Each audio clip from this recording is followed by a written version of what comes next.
কালীঘাট বিরোধী 10 তৃণমূল বিধায়কের অভিযোগের ভিত্তিতে তৃণমূল কংগ্রেসের 3টি ব্যাংক অ্যাকাউন্ট ফ্রিজ করা হলো।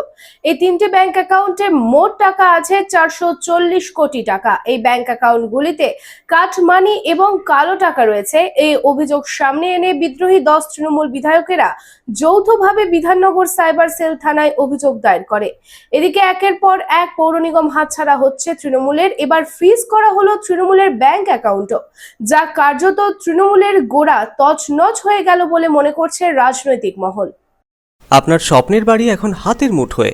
বাঁকে বিহারী ধাম 2 নম্বর জাতীয় সড়কের পাশে গোপাল মাঠের মোহনপুর মৌজায় এই পরিবেশ বান্ধব 150 বিঘের টাউনশিপে থাকছে নানান ধরনের প্লট, থাকছে ডিউপ্লেক্স, বাংলোর উপযোগী প্লট। বাঁকে বিহারী ধামের আবাসিকদের জন্য থাকছে jogging area, swimming pool, garden, মন্দির, ক্লাব হাউস, হাসপাতাল, কমার্শিয়াল মার্কেটের মতো অত্যাধুনিক সুযোগ সুবিধে। বাঁকে বিহারী ধাম থেকে মাত্র 5 মিনিটে পৌঁছে যাবেন অন্ডাল বিমানবন্দরে। তাই আর দেরি না করে যোগাযোগ করুন site office Banke Bihari Dham, Gopalmath, Durgapur 17। Mobile number 7908363651 অথবা যোগাযোগ করুন আমাদের প্রধান কার্যালয় A/24 Banshra road, Rambagan, Shiharshol, Raniganj. Mobile number 7908363651